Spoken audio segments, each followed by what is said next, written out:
It's my pleasure to introduce Janet Pillai, who in many ways needs no introduction to most of you. There is an introduction in the leaflet. But I just wanted to say that when we asked her to give the keynote at Asian Dramaturgs Network earlier this year, she said, but I've never been a dramaturg, which is not entirely true. She was not so long ago in a project that was part of Five Arts Centre. But her dramaturgical thinking and her dramaturgical sensibility have been very strong since she was a children's theatre pioneer in the 1970s. I'm one of those beneficiaries of that program. But also since she herself talks about her interests being fueled by her being a sociologist. And that was the discipline that she chose in university, even though she was also a theatre student and had been a literature student and has been an avid student of culture and politics and the human condition for a long, long time. So Janet brings the experience of being a practitioner, of being a researcher, an educator, someone who's now involved in intangible heritage and the relationship between culture and government, culture and individuals, culture and children, but also an understanding of power relationships that take place when we don't pay attention to culture and allow for our cultures to be determined or over-determined by factors that we don't even understand or pay attention to. And I think it's that kind of questioning and consciousness that is very valuable, particularly having listened to our 6 presenters earlier and the different things that they are thinking about and that they are questioning or that they are paying attention to or curating or coordinating or even troubling and making problematic, right? And so Janet's keynote, or Janet's talk for today was a keynote, allows us to think further those kinds of relationships, those kinds of connections that occur between things that are so-called officially dramaturgical and those that are more everyday and common that we may not put together. So, please welcome Janet Pillai.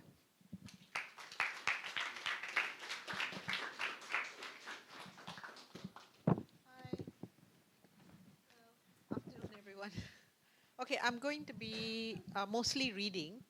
Okay, I'm going to talk about dramaturgy, like why dramaturgy? What's the purpose? Why do people do it? I will start with the definition first, a general definition that it is the theory and the practice of crafting or weaving together a performative work, whether it's with the group that's devising it or with a director, whether there's already a scripted work, but moving from script to performance, how do you weave the thing with the director or without the director, with a cast, etc. The process involves an interrogative. You can interrogate, ask all those questions that you mentioned, or it can be an interactive process. But today I realize it can also be a self-reflective process, especially when I was listening to Rinzen. And this engagement, this interrogation, this interaction can be with ideas, with space, with process, with the psychology of the actors, with materials, mediums, and with audiences, potential audiences. So the process can involve research, mapping, discourse, discussion, intense discussions, content analysis, exploration, interpretation, and reflection, and importantly, the translation of ideas, some elements of composition, and very importantly, communication. That I want to stress the importance of communication. Who are you communicating to? What's your final intention? What does the director want to communicate, or what do you want to communicate to the director or to the actors? The dramaturg plays the role of bridging the divide between theory and practice, between creation and reflection. It involves 2 levels, which is micro dramaturgy, which involves the actual work, the weaving together or the shaping of a work. And it also involves macro dramaturgy, sometimes both happening simultaneously. So responding creatively to a larger political milieu and responding to a specific creative work. So this paper will comment on both micro-dramaturgy, the dramaturgy of an artistic production, and macro-dramaturgy that responds to the larger political or sociological reality. And it's important for us to step back and look at the interplay between micro and macro. Because this interplay can lead to cultural reform, and I'm very interested in cultural reform. I'm going to give two examples, one in Europe and one in Malaysia. In Europe, the term dramaturgy was introduced, as most of you know, by Lessing. He was a writer, critic, German writer, critic, philosopher. And he wrote a compilation of essays on dramatic theory where he mentions dramaturgy and the components and the principles, etc. These essays were written while he was serving as a dramaturg in Germany's first national theatre. Note that Lessing's position as a dramaturg at the National Theatre, the first National Theatre, was created with an agenda. And that agenda was part of a scheme to galvanize a distinctively German dramatic literature to distinguish itself from French literature. And he chose, as a dramaturg, he chose very particular writers and scripts for the National Theatre, critiquing the actors and the directors and how they should present this German theatre. So this intention to use theatre as a process of cultural, socio-cultural reform for Germany. So that's what I call macro dramaturgy. That means through the micro, he's actually trying to change and reform culture. Lessing's essays inspired institutional dramaturgs, Schiller, who worked for Goethe, who was a writer and a director. And many institutional dramaturgs have actually become sort of calcified in Germany, and they practice micro-dramaturgy for their company, selecting works, working on specific scripts together with the director, casting actors, and mediating the interpretation of that written literature or text for audiences. So they are not really dealing with reform after Lessing. Closer to home is my own experience as a children's theatre instructor when I first graduated from USM as a sociologist. And Ismail Zain and Krishan Jit had started up this Theatre Kanak-Kanak program in Kompleks Budaya Negara, which is now Aswara. That was in the 1970s. At that time, there was no tradition of script writing or acting for children, and performances had to be devised. And acting vocabularies were drawn from my experiences in USM, like theatre games, improvisations, and then I also borrowed a lot of films from embassies, Asian films, of course, Asian performing arts, and then a lot of sending them out as a sociologist, sent out to the streets, observe street life in Medan Pasar and that kind of thing. They also had instruction from the traditional instructors working in KBN. As a young director, I actually was struggling to devise.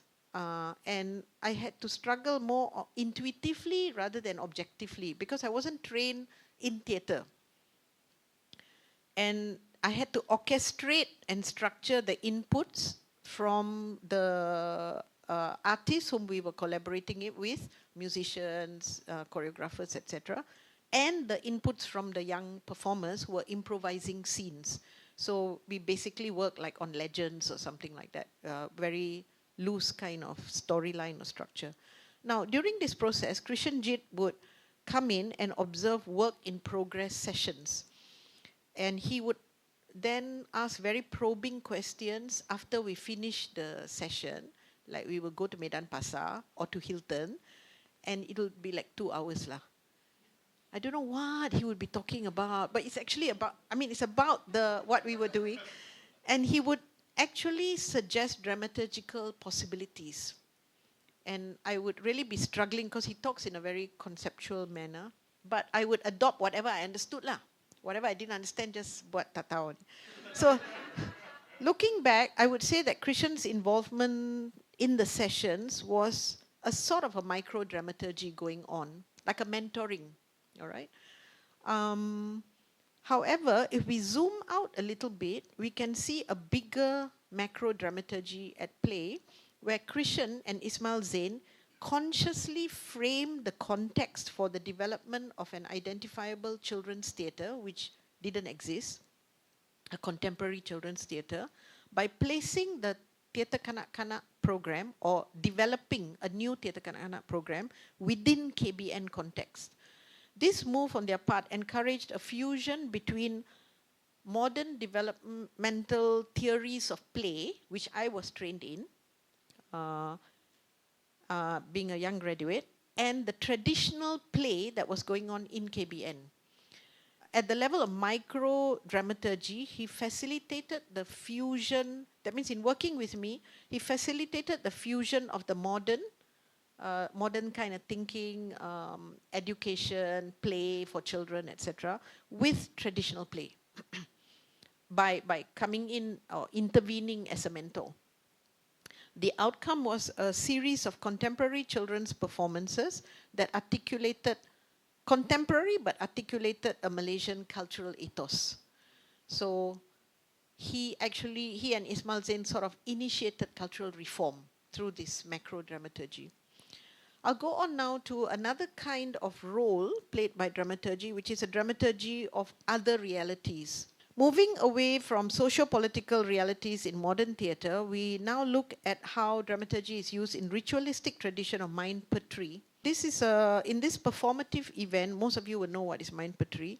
Music, chanting and movement are woven together to induce an altered state of awareness and to transport the performer and the spectators into metaphysical reality, another reality. A researcher, Paul Chen, he was a medical person, he describes how the medium or the bomo, assisted by a spirit interrogator or a mindo, who plays the rabab, the mindo plays the rabab and also leads the musicians. And the two of them, the bomo and the mindo, provide a conceptual and performative framework for a play, a mind-mind, antara the protagonist, that is the patient, and the antagonist, that is the spirit who is occupying the body of the patient. So live dramaturgy, I call this live dramaturgy. Somebody mentioned how you have to be very organic as a dramaturg. Live dramaturgy comes into play as the bomo and the mindo use text, music and movement to summon the spirit into the body of the bomo, and then the mindo negotiates with the spirit to leave the patient. If successful, the patient may experience physical or spiritual release, resulting in his or her vague, chaotic symptoms becoming more comprehensible and orderly. The performance is also treated as a social event where the involvement of the audience, mainly family, relatives, friends, tend to enhance, they can participate. That means they can also go into this altered reality, join the patient, join the bomo.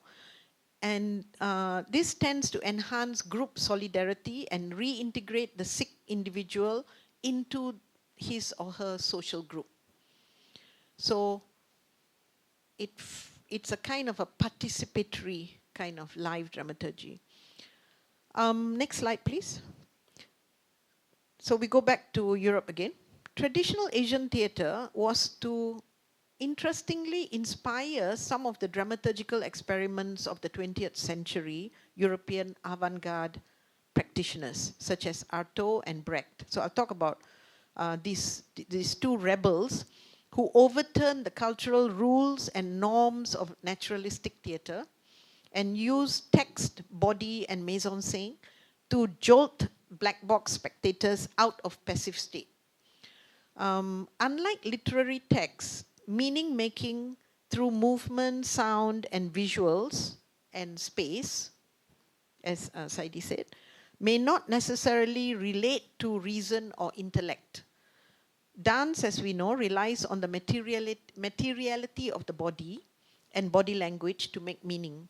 So when Artaud attended a performance of Balinese dance in Paris in 1931, he was struck by how the performance appealed intensely to his senses and how gamelan music and dance movements created this concrete physical language and intense stage poetry.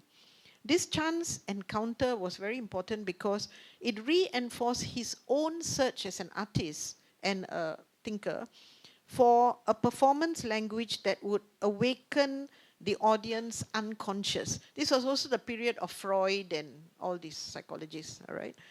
And he wanted to look at the darker realities. So Artaud developed a dramaturgical strategy that would create a visceral assault on audiences' senses through an arrangement of sound, light, image, gestures, and words. He intended for the assault to shock audiences on a sensorial and physiological level so that audiences would be forced to confront their double or the dark forces of their inner reality. I only found in the archives these two posters composed by Artaud and a photographer trying to show what he intended. But you can see how movement and light play a very important role in his dramaturgical language. Okay, I'm going to move to the next slide and talk about Brecht and the dramaturgy of disruption. Brecht's epic theatre was focused on how to communicate Marxist principles to the audience. He was looking for ways on how the theatre could play a critical role to reveal and critique attitudes, emotions, and behavior of humans as being products of particular historical institutions. And he felt that these attitudes, emotions, and behavior must change because they're influenced by particular, historical institutions. So he was against naturalistic theatre, which tended to lead audiences to passively accept the realities of the ruling class as something that was unchangeable. So he was looking for a form to kind of carry his message. So at a demonstration of Beijing opera by Mei Lan Fang in 1935 in Berlin, he discovered stylization and how the Chinese actor was able to hold himself remote from the character being portrayed. This inspired his dramatic technique, which is called the V effect, where he used, I cannot pronounce the Vermenstrung or whatever it's called, so just call it the V effect, where he used the alienating devices in acting, setting, and structure, which would force spectators to stop empathizing with the characters on stage from time to time and instead activate their critical thinking. Brecht employed this dialectical dramaturgy as an instrument to facilitate spectators to confront and acknowledge the social reality or political reality that they were seeing. Next slide, please. I go to China now. I Love XXX. This is a performance of avant-garde fringe theatre, more like university theatre, of the 1990s in China by Meng Jinghui. He experiments with anti-drama in terms of structural violation of dramatic convention. He abandons plot development and conventional dialogue. In this production, dramaturgy stretched from the writing process right into performance, into final performance, where he plays the role of organizer, editor, and director, and dramaturg, all four. I Love XXX was devised by, together with 4 playwrights, in addition to the cast. And the play archives, in terms of content, the play archives what Chinese individuals were officially taught or instructed to feel while growing up in Maoist era and post-socialist China. He researched what stayed longest in the minds of these individuals who grew up in the 60s. And the end result was 1,000 standalone sentences that were derived mostly from slogans, mottos, media buzzwords from the 60s to the 80s. 750 sentences made their way into a script bound together by the word love. I love myself. I love group dancing during the 35th National Day celebrations. I love 1900, the beginning of a brand new, beautiful century, etc., etc. The result is a very personal file that archives the formative public education experience of individuals born in the 60s. And it also archives their resentment of the post-socialist generation. Macro dramaturgy at work through writing and then through performance. Then coming down to micro dramaturgy when he's actually directing together with the cast. Okay, next slide. I go on now to more social kind of theatre, what I call participatory and dialogical dramaturgy. In the developing third world countries of Asia, Africa, Latin America, socially orientated forms of people's theatre began to emerge in the 60s and 70s, my generation, as a reaction to advancing capitalism and demand for civil rights. This is very related to the student movement as well. Three trajectories of people's theatre emerged during this period, very simply termed theatre for the people, by the people, and with the people. The latter two, that is by and with the people, utilize participatory dramaturgy to empower lay citizens through participation in making of the work. So the intermediaries who helped, or we can call them dramaturgs, they were cultural workers or animators who mobilized lay people or participants from the community and worked collaboratively with them to devise performances where participants identified and analyzed socio-economic problems, critique the mechanisms of their social structure, and use popular culture to communicate either analysis or solutions back to community audiences. Participants played multiple roles as observers, researchers, facilitators, and performers. The cultural worker or the animator would initiate the social mobilization of the group, teach them group dynamics, theater skills, and help them facilitate discourse between the participants and the community audiences after the performance. By the 21st century, theatre for development, or popular theatre as it was called, had morphed into what is now termed socially engaged arts practice. This is recognized as a kind of a tool for community building and place making. Think City, those of you who are familiar with Think City. It's a tool for community building and place making in urban and rural settings that are experiencing social, physical, or economic deterioration, such as in inner city or downtown areas or rural depopulated areas. Initiatives to rejuvenate or rehabilitate these communities and sites are supported by multi-stakeholders, municipalities, academics, local government, artists, and it takes the form of kind of a group dramaturgy where there is an activation of the abandoned space for the community, or co-creation of festivals and performances with community, or rejuvenation of people's agency through self-initiated projects by community.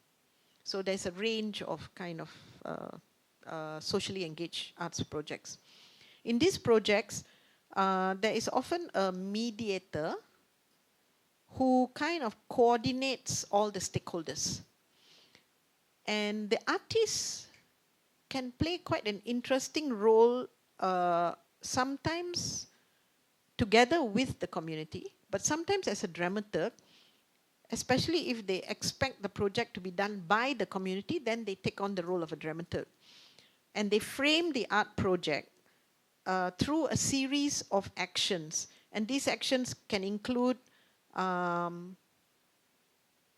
focus group discussions, can include consensus building, developing some kind of artistic actions, by the community. I mean, helping the community to develop artistic actions, or giving the community a framework whereby they can get involved in artistic actions. There's a lot of dialogue because the main purpose is community building.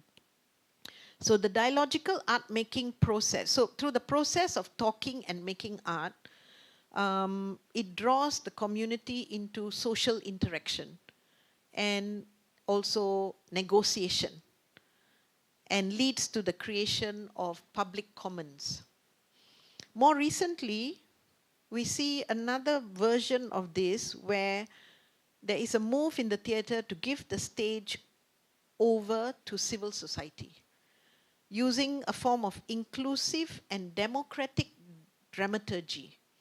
In this instance, the audience is arranged as a demos that is given a voice, a stage, and the right to select subject matter, create their own text. Public space is transformed into theatre space, and the public become actors. The audience makes the event and makes meaning. The audience are the actors, and they make the event, and they make meaning from the experience of making theatre. Did I miss a slide? That's dialogical. That's in Japan. Very bad slide, can't very see. But I just want to talk about this very famous piece where the artist was the dramaturg, and this is in a multi-story apartment block where people were not talking to each other. So the artist came up with a framework where it's called a toku bank, and residents living in this apartment block can actually invest a talent that they have into the bank in those files. That means their face is there, and what is their talent, and what time they can give this talent. And then once they invest a talent in, they can withdraw somebody else's talent. So you can get a free haircut if you repair somebody's computer. So a lot of people in the apartment actually invested in this bank and withdrew from the bank.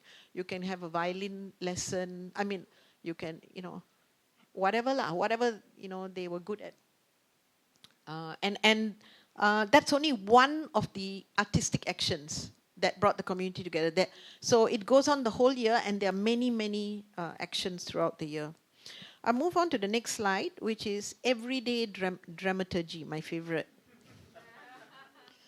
Sociologist Goffman, in 1959, adapted the term dramaturgy from the theatre and used it to examine micro-sociological human interactions in our daily lives. Human interactions, he argues, are diverse and dependent on time, place, and audience. He describes humans as social actors who take on and play various established roles as lecturers, as writers, as fathers, as rebels. And they play these roles on cue, even selecting the clothing that is appropriate, the accessories that are appropriate, and the props appropriate to the setting and the audience. So you can take a look at yourselves now. I mean, seriously, the books you're carrying, the kind of pen, the jacket you're wearing, etc. Next slide. Yeah. Similarly, the arena of politics and business has also been associated with performance, and the crafting or shaping of the political event or business presentation is very critical to image or impression management. And dramaturgy is seen to be at work here in the orchestration of the text, the action, the clothes, the mise en scène, so that you, as a politician or businessman, you get the right message across. Last slide. This is a work in this year's triennial in Japan, where a group of, artists went in, and by making fishing nets together with the fishermen and the islanders, people connected with each other and their memories of the sea and the island. So the whole net is actually a kind of a community-made artwork. Performative traditions, for me, the performance of making the net is more important than the final product. Performative traditions are a phenomenon found in all geographies. All the examples quoted show how performance is impacted by our ideologies, histories, and socio-political contexts from which the works emerge. Dramaturgy, therefore, can be viewed as an adaptive process that responds to place, people, and use. Dramaturgy arises at the politico-aesthetic, between politics and aesthetics, the nexus of performance, between the conception and the execution, between practice and intention or purpose, between aesthetic and artistic aims, and also through action with and through the audience. Atto and Brecht's chance meetings with Asian performance that acted as a catalyst in rethinking their dramaturgical strategies points to how a dramaturg is constantly involved in a dynamic process of response and adaptation to a context, a period, a milieu, to materials, to mediums, and to the creative relationship with collaborators and their crafts. Dramaturgy allows for the reorganization of the artistic sphere. And this is really important, otherwise we'll just get the same damn work repeated like in Broadway.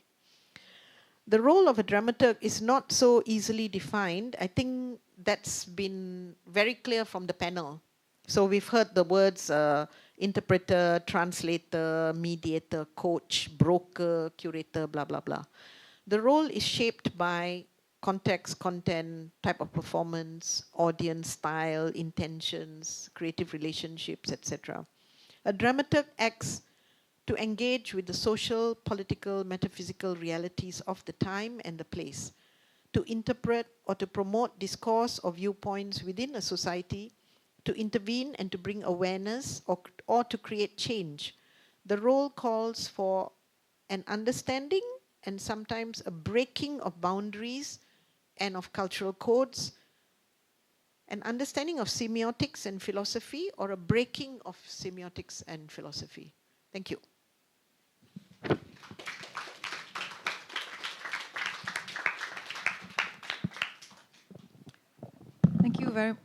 Thank you very much, Janet. There's a lot there, and I just want to kind of suggest that it's a lot to take in, so I want to thank our documenters because it will be made available eventually on the internet. So don't feel the pressure to remember everything now. But while it's still fresh in our heads, I want to ask Janet a couple of things to expand on some of the things that she has put out there. Because on the one hand, you take us to very visceral and intuitive processes while articulating a highly reflective and researched process as well in what you are doing. And this connects the varied ways in which culture is part of our bodies and education and everyday life, and the politics of culture, which is sometimes imposed and not so friendly or organic in that way. And this dramaturgical sensibility, or the work of the dramaturg that you're talking about, is in some ways about really digging and finding ways to make sense of what we take for granted on the one hand. But on another level, it's also a digging in order to find and excavate something that is of value that has been perhaps buried or forgotten. So it's a complex process, but at the same time, there is clear intention as well as a willingness to take what comes, right? So it's almost paradoxical. Yeah. If you can talk about that a little bit and what the challenges are of doing that kind of work in contemporary urban life where everything comes up too fast, almost, it feels like. Everything seems unpredictable, uncertain. And the motivation or support to do this kind of work that you are talking about seems thin and seems almost like, don't bother with this kind of thing because it's going to change again anyway. Yet, yet there is a perhaps even more so a need to attend to it and make space for it and support it. Actually, I think this interest in dramaturgy surfaces more in urban areas for this very reason, because things are changing too fast. And so it's paradoxical that the dramaturg then is, the dramaturg is willing to do the research that the director actually cannot catch up with the change. The change is too fast. So, and there are too many elements, plus your audiences, the range of your audiences is so great now. So the dramaturg actually becomes like a tiang and is gives stability to the piece, which a director who is a bit more concerned with form and content maybe is not able to look at the larger picture of the audiences, the historical influences, etc. So I feel actually dramaturg is more needed today than before. If you're, whether they existed before or not is not a question, but I feel the need is more for today. The other thing is, talking about a paradox, actually it's not paradox. I think the dramaturg works in the in-between, between being an insider and an outsider. So this is some of the notes that I made that the speakers who had experience mentioned. Too much or too little? Insider or outsider? Am I an observer or an intervener? Am I a sounding board or an actual framer? And I think asking these opposite questions at two ends of the continuum is because you are trying to be the in-betweener. You're trying to create a kind of a stability. And in that in-between space, you're making space for certain things to happen in a way, consciously making space for certain things to happen. I think it'd be nice to take a couple of questions from the floor for Janet before we open up and perhaps have a discussion that's more broad speaking, so to speak. Does anyone have a question or a comment that comes out of Janet's talk that you'd like to ask her specifically?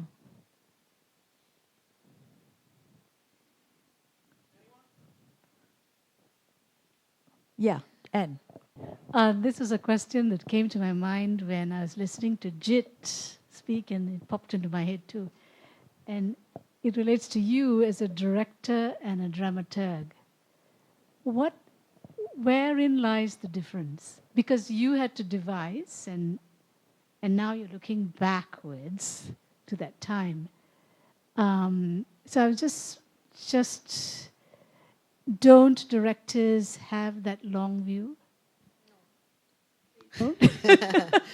I think the difference is in the concreteness of the director has to be concrete. He has to make things material. He has to make. So somebody mentioned about the dramaturg. I think it was you. You mentioned about the intangibility of dramaturgy.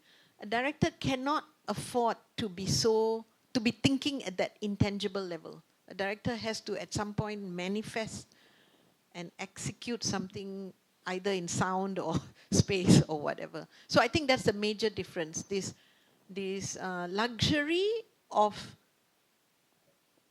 being in the blur and the no luxury of the performance has to come out. And I guess that just to add on, the performance always had dramaturgy, but doesn't always have a dramaturg. And one of the ways of thinking about it, which is suggested by someone called Jeffrey Prohl, is that when you have a dramaturg present, you involve everyone in the creative process to attend more closely to what he calls the inner workings of the play, which without that one person present may always still be there, will be there, but you don't give that extra space for it in that kind of way. So it's kind of nice phrase.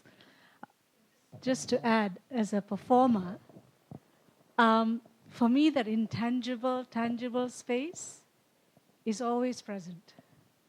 That's something I've been working on for decades. And the intangible becomes that macro-micro. As a performer now, is constantly present. And that is the discussion I, as a performer, have with myself. Having very rarely directed and not wanting to direct because of the micro, because as a performer, I feel we need to deal with the intangible. In the specificity of the intangible and the intangibility of the intangible. Okay, so for me, it's an interesting idea. That's. I mean, just one more anecdote, just responding directly to you. And so the founder of Elevator Repair Service, I forget his name. Okay, he talks about how actually when they devise work, they don't have a dramaturg at all, and their work is all devised.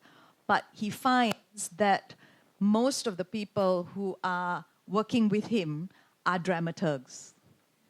So he's talking probably about performers like you, for whom the work of being a dramaturg of yourself as an actor and of theatre and of performance making is integral, regardless of whether it is being talked about with a dramaturg presence. And that may orientate to certain kinds of ways of working in certain companies. And that's just one example of it. Anyone else? Yes, come on. Okay, this might sound a very simplistic question, but are there cases where you don't need a dramaturg? And my critical viewpoint of this is, if there was a time where people didn't think of that role as being a specific role with a title, does that mean that now you have this role in cases where you have that person there that will absolve the rest from having to play that role, because they feel that now this person going to do all the thinking for me, this person going to do all the filtering, researching, etc. So what will be the pros and cons of having that kind of defined role, so to speak? I think maybe Rinzan, when Rinzan explained self-dramaturgy and how she had to, quite difficult to do it on the spot. So like after you do something, and then you think, maybe I should change, maybe I should. So it's like a self-reflection process, then the cycle starts again. So I think you don't, I think Charlene mentioned right at the beginning when she was opening, that it's about the sensibility of dramaturgy. So if a director or a group that's devising have that sensibility of dramaturging, I don't think you need a dramaturg present. And they must be able to do it. And also the time, do you have time to do research? If you need, do you have time to map? Do you have time to sit back and talk about the rehearsals that you have, or are people running off? I mean, these are all logistical things, but I think it's possible as long as you have it's possible not to have a dramaturg present, but the sensibility must be there. Otherwise, you don't get this third eye or this reflexive process. I think that that absolving responsibility question is an interesting danger to deal with, right? As to whether or not there is a collaborative ethos in the working relationship in which all kinds of people involved, from designers and performers and crew, feel that they have a stake in the artistic process. And increasingly, there are now conscious ways of performance making that do involve the crew, not just the lighting designer, but the lighting technician, so to speak, in a much flatter relationship. And then the questions become, okay, if there's a shared dramaturgy, who then takes the responsibility for making the decision? So then there is still a question of who decides at the end of the day what happens and where that falls. So I think it's a working relationship that has all kinds of problems and yet potentialities as a result of new possibility, maybe. But I strongly believe there should not always be a dramaturg just for the sake of having a dramaturg. Someone's hand was about to go up, is that right? Not really. Okay, one more question, if there is one. Yeah. Yes, since they both came up at the same time from the same direction. Hello? Hi. I have a quick question about, well, my background is in research, so my brain is a bit wired to that. So in the context of a performance, do you reckon the dramaturg is the one who's also responsible to make sure that the representation of the theme or a topic in a performance is correct? So for example, let's say I want to make a play and it concerns the disabled community, you know? Should I have a dramaturg who's well-versed in that field, and is that person the one who actually, maybe even more than the director, is responsible for making sure that the representation of the topic or any theme or any group of people that I'm trying to attempt is correct in a performance? Or does that question between director's responsibility or dramaturg isn't really very, very pertinent? Yeah. I think sometimes the impetus for talking about macro dramaturgy now, the impetus to do a gender-sensitive work is already a dramaturgical intention, right? So and I might have read so much about it that I'm then inspired to do a work on it. So that I don't need the dramaturg to research for me because the impetus is already that. But then if a funder has asked me to do something for Pink Triangle or something, and I'm more of a director type, and I'm not really, invested in that topic, then I might get a researcher to feed, or a dramaturg to feed me, even a researcher. So I don't know, does that answer the question? Yeah. Oh yeah. Mine is kind of a comment plus maybe a question attached to it. So a confession. I mean, I really have a problem with the word dramaturg because it's unclear. Like I've been listening now and also at the previous conference. And the skills and the practice, not of dramaturgy. Dramaturgy is clear. But what is the dramaturg supposed to do? Always changes according to who is speaking. And very often when people talk about the projects, they're talking as directors, and then they kind of, because it's a dramaturgical forum, and then they kind of automatically, by default, become dramaturgs, whether they will or not, and whether they feel so or not. So I think maybe the word is dramaturg. And since we are, like Jit Young has already introduced this idea of using metaphors, I want to offer one, you see.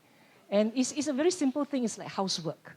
So we all know the need to keep the house clean, and we all should contribute to the housework. It's hygienic. It's more pleasant to live in a well-organized house, clean house. And now the question is, should we have a housewife or house manager or maid? You get what I mean? So we kind of designate someone who will take care of this and organize this in a more efficient way, in a more professional way, and then the question comes up then. Whose responsibility is it to take out the garbage? You know what I mean? Whereas actually we should all contribute. If you're living in that house, you jolly well take out the garbage, you don't eat, and whatever it is, you know what I mean? You sort out the garbage. So I'm just wondering whether, your talk, for instance, Janet, the examples you have chosen, yeah, I think there is dramaturgy going on. But I was just thinking that, if you could also talk about, for me, the more important issue might be the importance of about dramaturgy or dramaturgical questions even. Maybe not about dramaturgy per se even. because that specifies a field, which is very nebulous, actually. But dramaturgical questions are very pragmatic. They can be conceptual, they can be social, they can be functional, they can be exploitative. We can become agents of other organizations who are funding our project only because we take on these things. You know what I mean? So I think we could maybe have to have a look maybe at the deeper aspects and the implications when we think of dramaturgical issues to do with specific productions. I mean, I do not know what the overall question might be, but I just think it might be more easy to handle this thing because we don't have this habit just yet, to think in terms of specific productions and how might we want to deepen it and not get exploited and not, unintentionally exploit people. Yeah, that's my question. Thank you. Actually, I just agree with you, lah. I think,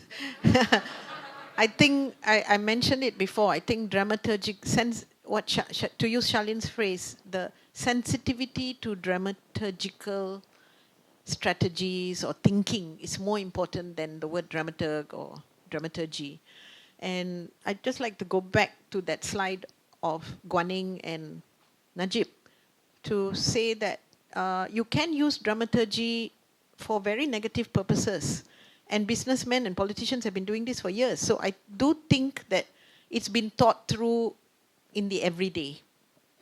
It's not something that people are not capable of. People are capable of it if they really need to do it. And they might hire somebody, a communications comms person or somebody who does that dramaturgy for them. Or in the case of Guaning, he doesn't hire anybody, he does it on his own. So Najib probably hires somebody from the US or something. But yeah, I mean, they have this thing built into politics and business. Because you have been talking about dramaturgs do this, dramaturgs do that. The point is, they do that without having that title I agree with you. To it, Yeah, so we might as well not talk about dramaturgs for now and look at what they're actually doing. Yeah? We can talk about that in the next session. Yeah, I think it's time for us to kind of move to the next session because there are many questions that percolate and it'd be nice to have more voices involved in the conversation. So can I suggest that we just get into 3 big groups, wherever you're seated or whoever you want to sit with. The 3 pairs will sit together. That's the only designation. And for about 15 to 20 minutes, just allow for your thoughts to emerge that have come out of what you've just heard in this last session or the earlier session, or thoughts that you brought with you to the session as a result of Mark's email. And then we'll come back together for the last 10 to 15 minutes to see if there are... Yeah, so there were 3 questions that sort of guided what you may want to talk about, but then a lot of material came up today, and you may want to use that as well. So if you could just find yourselves in 3 different groups. Some can be on the floor, chairs, etc. But please join me in thanking Janet Pillai for her talk.